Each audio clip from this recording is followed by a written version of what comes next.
Hello folks, how are y'all doing today? I appreciate you joining us for our press release of an incredible operation conducted by our Special Investigations Group. Before we start, I want to tell you that obviously you know, because we've done these before, we're in search of victims of human traffickers. And when that occurs, we are joined by other agencies that help us.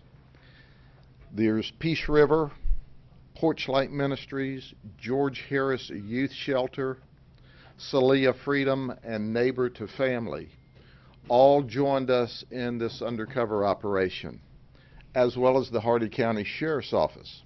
And what's important about that for you to understand is we are immediately turning our potential victims of human traffickers over to social services, even at the undercover location. So I want to thank all of them. It's very important to point out that our state attorney's office, Jerry Hill's our state attorney, and Brian Haas is our state attorney-elect, have always been very, very supportive. In fact, Brad Copley, our special prosecutor, and Nicole Orr, which is the director of intake, both participated in this investigation. And I can tell you it was a remarkable investigation. We named it Not So Silent Night. It was a 6-day mission to find victims of human trafficking, and we were able to locate them. We were able to locate 4 potential victims of human trafficking, and that's an all-time high at the time of the operation. As you well know, we've discussed in the past, it's very difficult to get victims of human trafficking to admit that they're victims of human trafficking. So with our detectives and our counseling groups, we rescued potentially 4 ladies.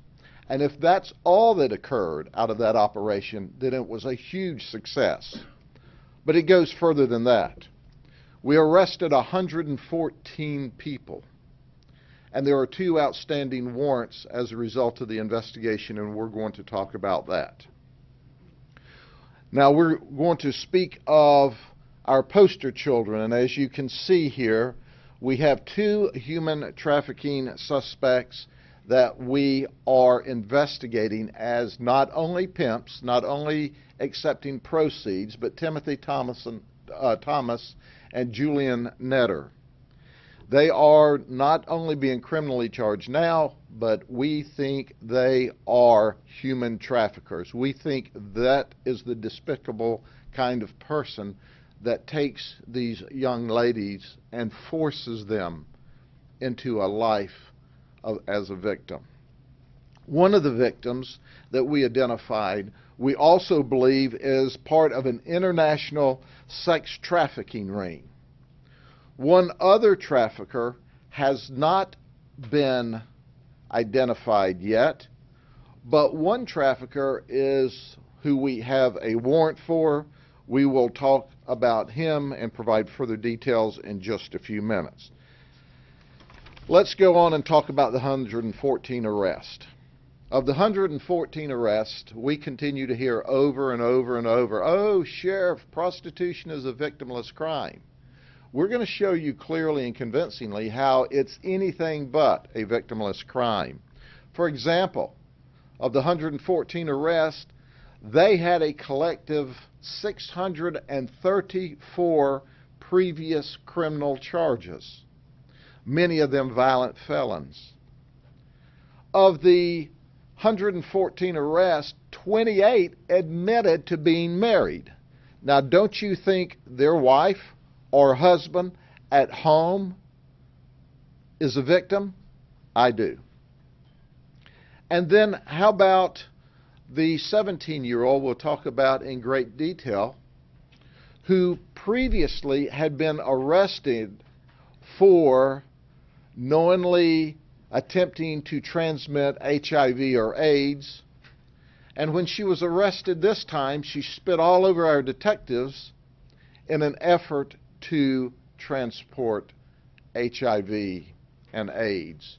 And in addition to that, she offered to have sexual relations with who she thought was was our undercover detective, unprotected. She's out committing prostitution, and she's HIV positive. So, for a few minutes, let's go over some details. Let's talk about our flip cards. Now, I have grown to enjoy sharing these with you because we want the community to know what these folks didn't want to be known. This is Matthew Phillips, Dr. Matthew Phillips. He has a PhD. He lives in St. Cloud over in Osceola County. He is the director of elementary curriculum for the Osceola School Board. He's a high-ranking official with the Osceola School Board. He's in charge of setting the curriculum at the elementary level for our children. Not only did he come seeking the services of a prostitute, he came seeking the services of 2 prostitutes. And when he came in, he said he needed to do a cop check. And he reached up and he grabbed one of our undercover detectives. You'll see that video clip. He's married. I bet his wife is really proud of him today. We'll show you that in a few minutes. Or how about Michael Campanero from Claremont? Michael is a law enforcement officer. He works for the Federal Corrections Bureau of Prisons. He came to solicit a prostitute. His wife thought he was at the gym. I guess he didn't explain to her the kind of exercise he was going to do and the kind of gym that he was going to.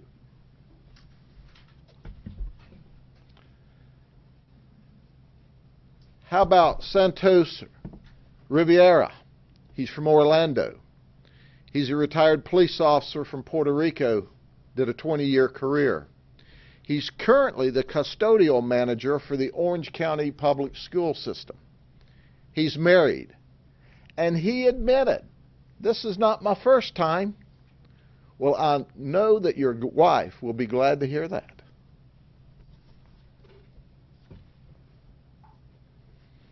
Or Ryan English from Castleberry.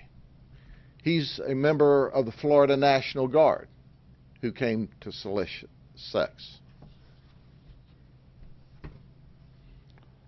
Or how about Matthew Irvin from Orange County? He told his wife he was going Christmas shopping for their children. And in fact, what he was doing was soliciting sex. Wow. I can assure Matthew there's nothing his children want or need at the location he was shopping.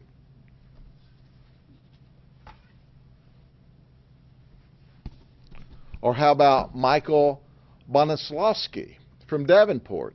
He left his pregnant wife on her due date to solicit sex from a prostitute. Are you kidding me?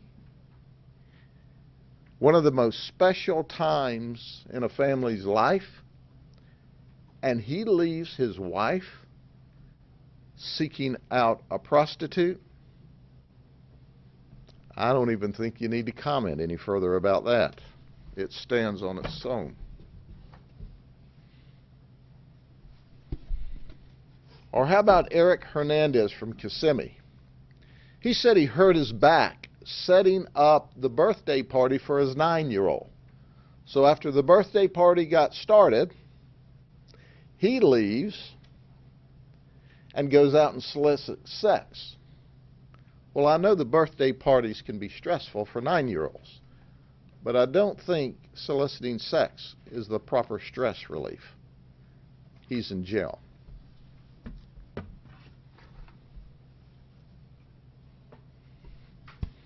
How about Robert Stutzman from Davenport? He sent his wife and juvenile children to Tampa to a concert. while he decided he'd make music on his own with a prostitute. I bet his wife is not happy with him today, and he went to jail and spent the night.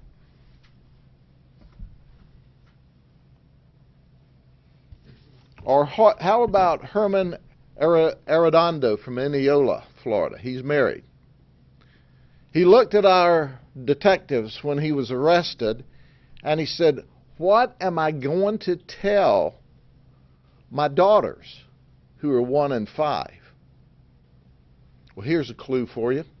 You don't need to tell them anything. Just try to explain to their mother how you were doing this immoral act with 2 baby girls at home."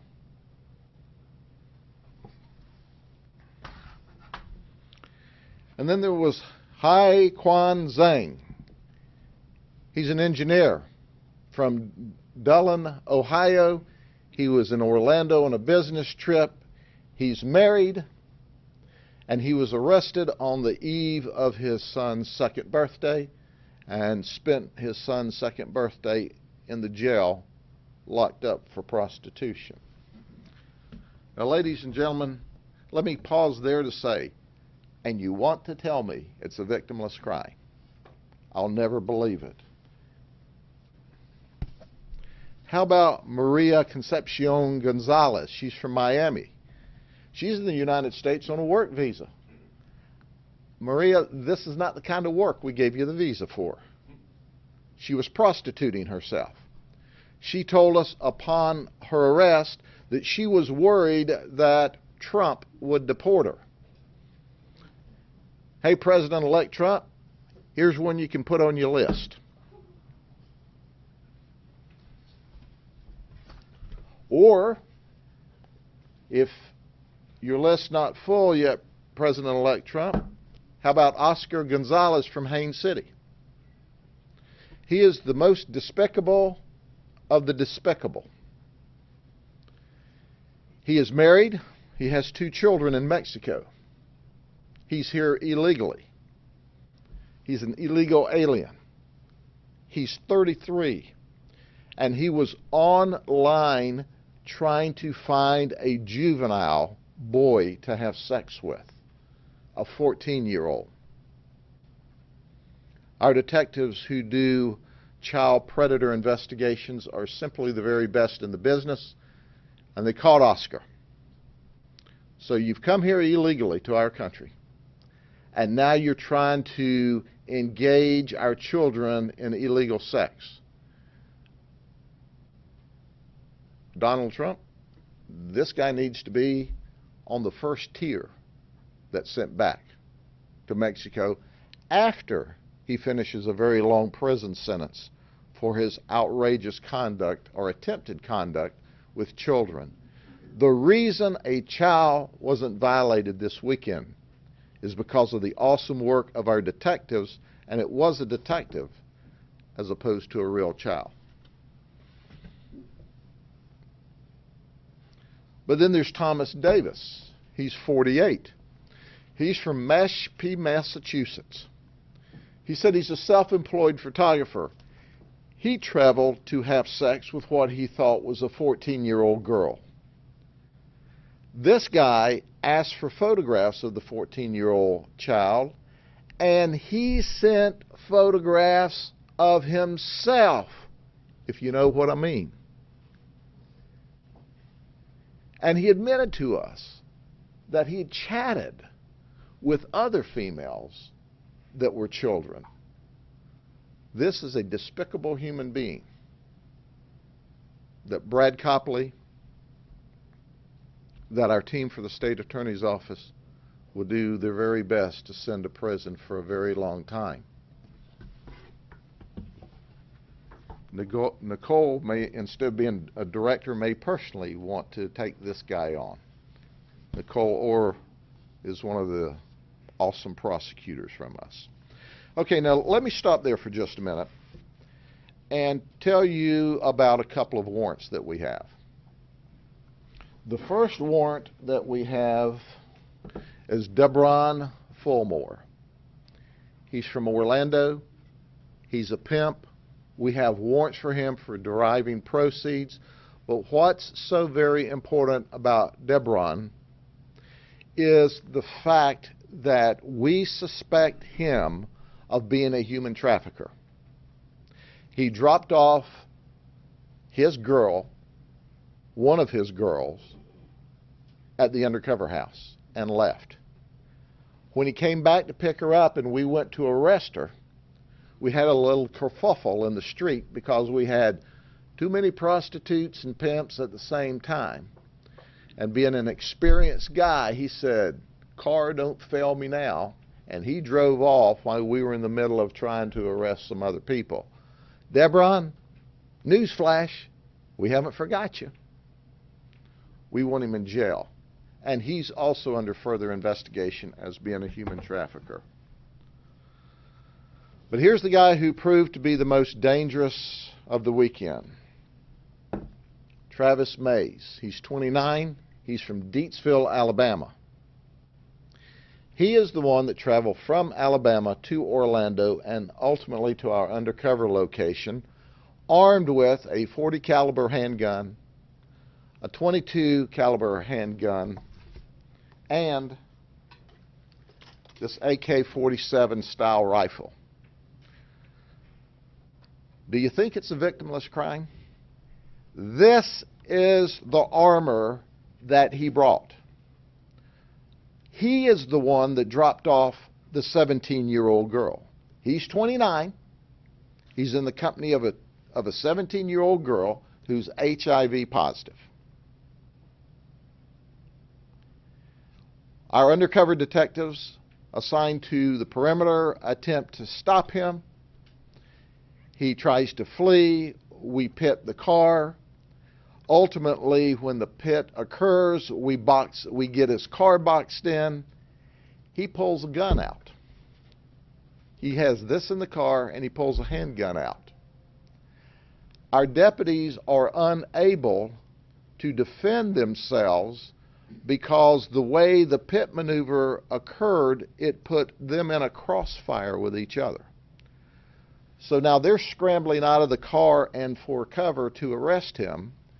He gets out of the car, leaves the 3 guns. We don't know if he's got another one with him. We suspect that he may. He had 3. Why not have 4? And why would you run without a gun to protect yourself, and flees?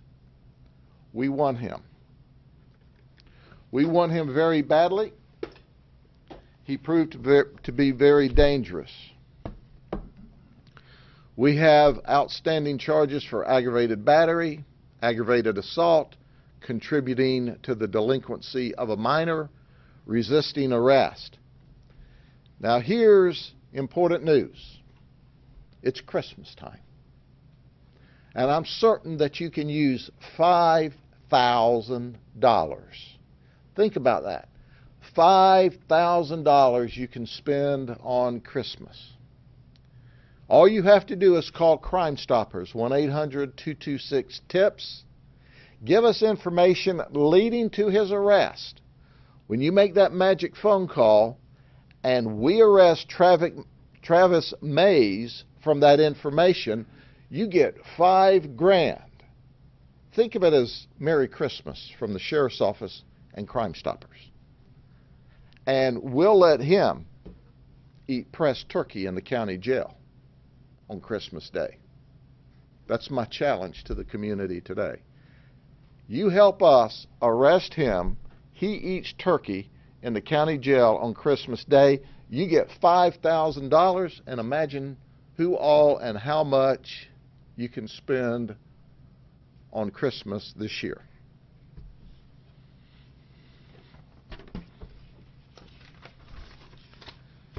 Are there any questions?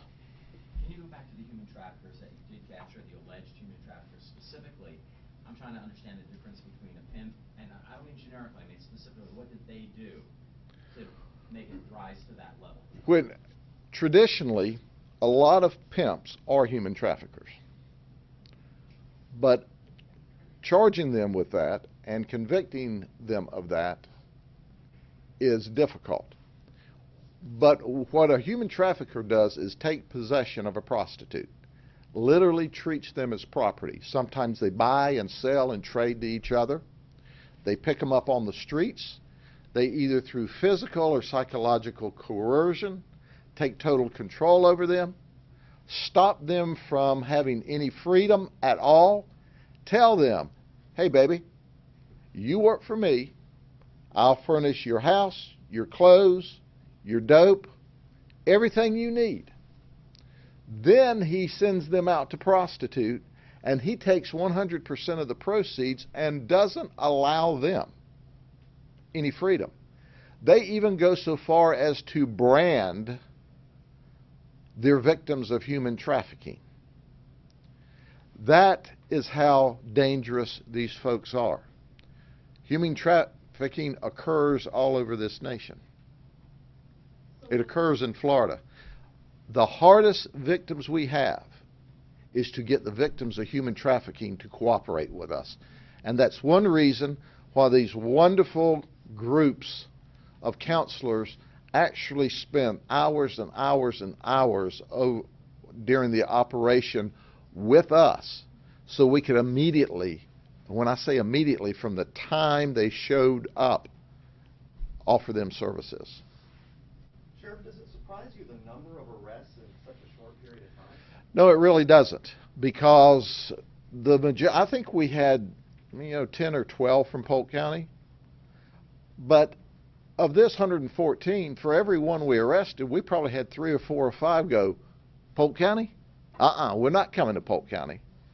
Had this been someplace else, we might have been able to do 300 or 400 or 500.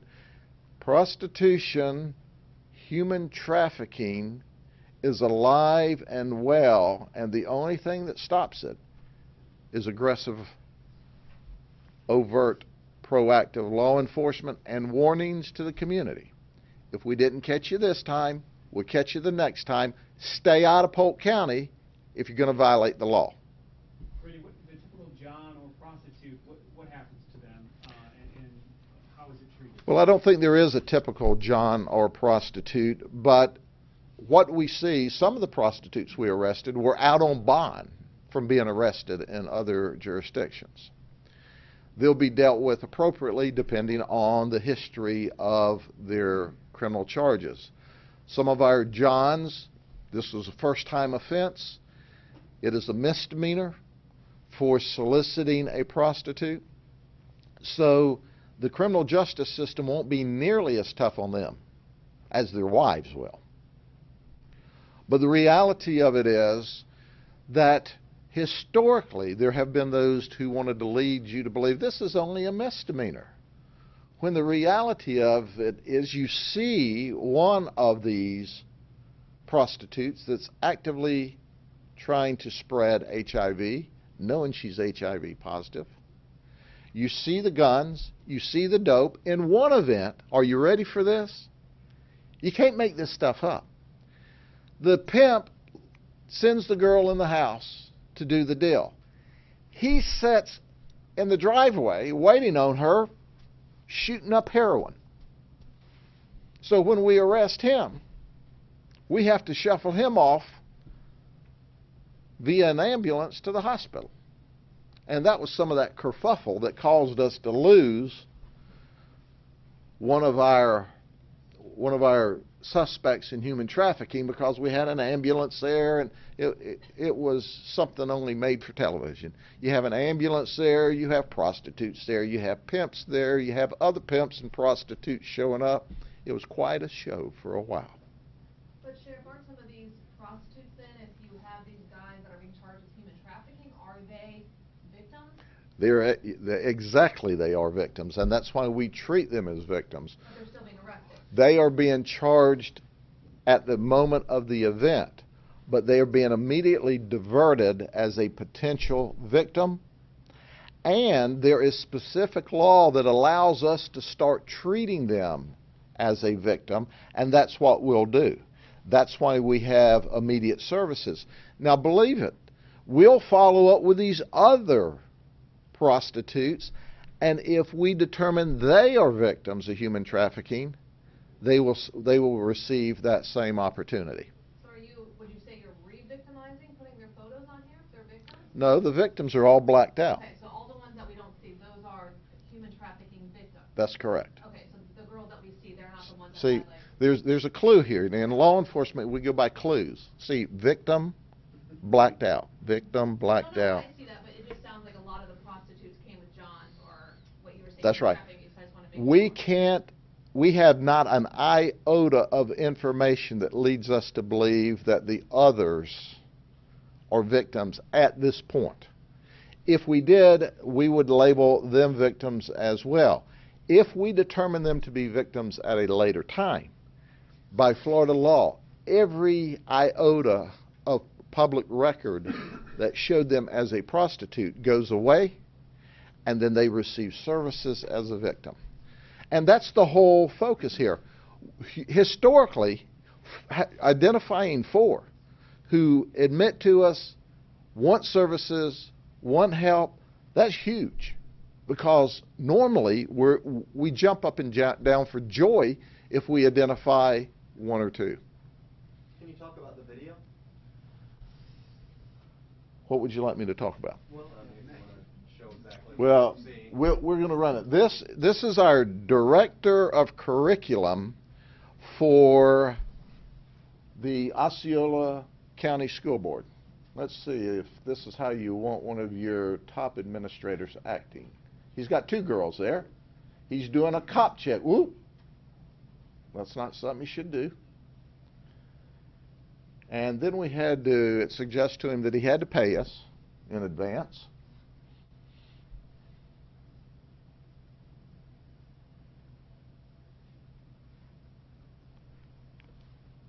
The way he conducted business here, we highly suspect this was not his first rodeo.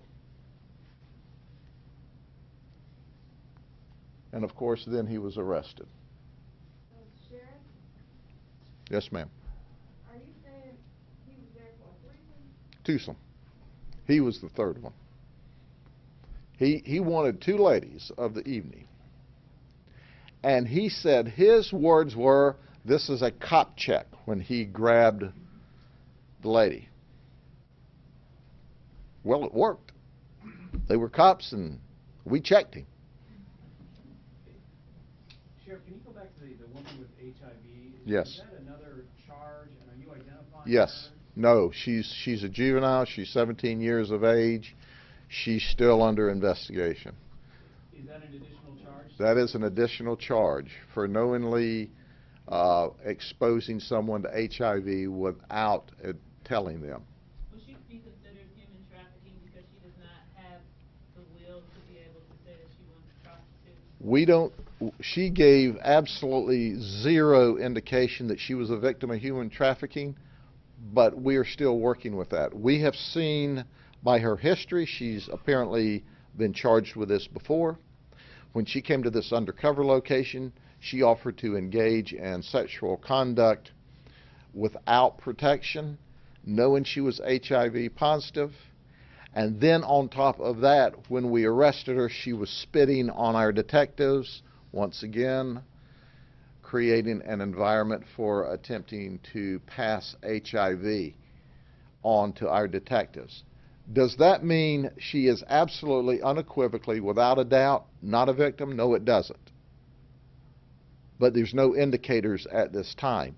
But all of these folks will be offered the opportunity for services, depending on how they respond to them. Okay? Sheriff, Yes, ma'am. The Osceola County Board employee, does he have a previous history? He does not have a previous criminal history that I'm aware of, but he has an arrest history now. And he's got a wife that I bet just is not happy. Sheriff, you brought up President-elect Trump and the thought of sending some of these people back. This is a serious issue for a lot of people right now. Is that how you feel? Anyone who breaks the law or not should be sent back? Yeah, let me make this clear. I hope all the cameras are running. You're not low on batteries. If you come to this country illegally and you commit crime, we need to jack you out of here just as quick as we can get you out of here. Now, if you commit vicious crime like has occurred, you need to go to jail first. You need to serve your time here. Then we need to take you out of that jail and put you on a plane and take you back to whatever country you originated from. You're here illegally, and you're committing crime against our country, our state, and our victims. We need you out of here. That's the ones I'm interested in getting out of here. People who are coming here illegally and preying on the men and women and the children of the United States. Now, find me somebody of rational mind, operative word being rational mind, that thinks a guy who's illegally here from Mexico, who is trying to have sex with our children, who is preying on our children across the different social medias, trying to attack them. Find somebody of rational mind that thinks we ought to let him stay in this country. I think you'd have a hard time finding that. That's the kind of people we're talking about getting out of here.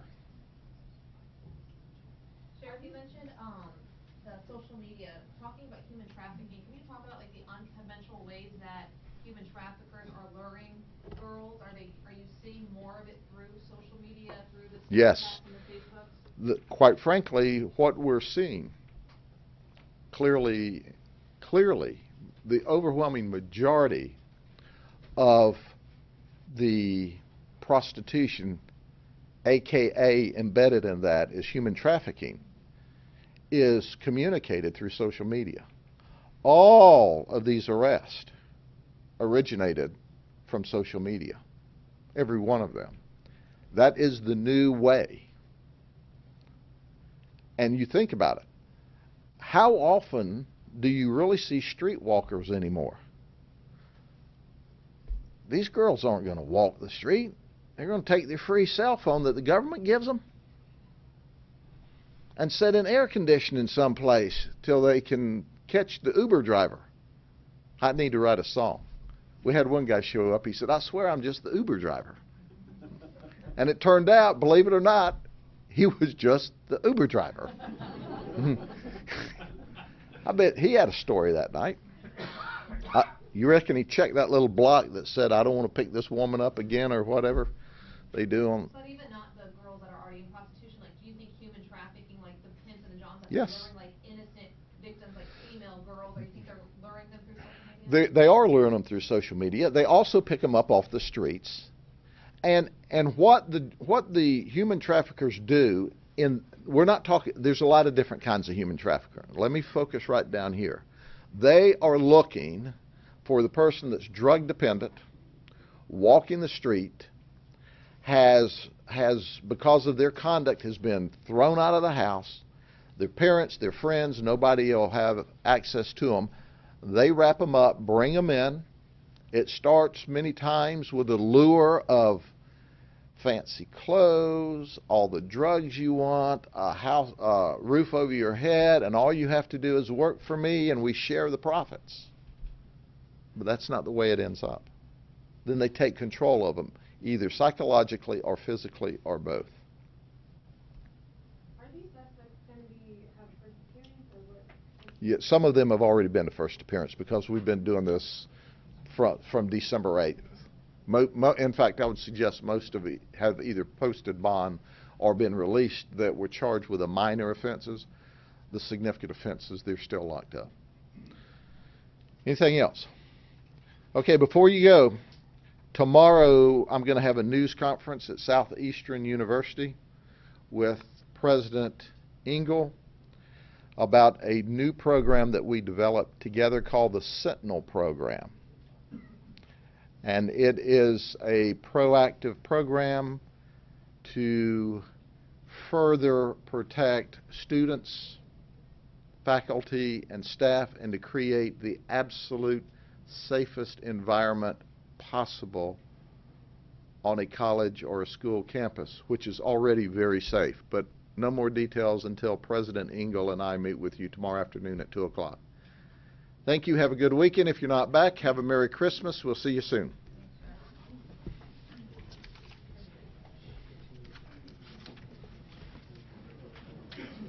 Hey, brother. So just a clarification, that copy field? Yeah. That's exactly what that was. And it got him another battery charge, as a matter of fact. Listen, I want to compliment you on the shooting of those two kids, the murder, that piece you did last week.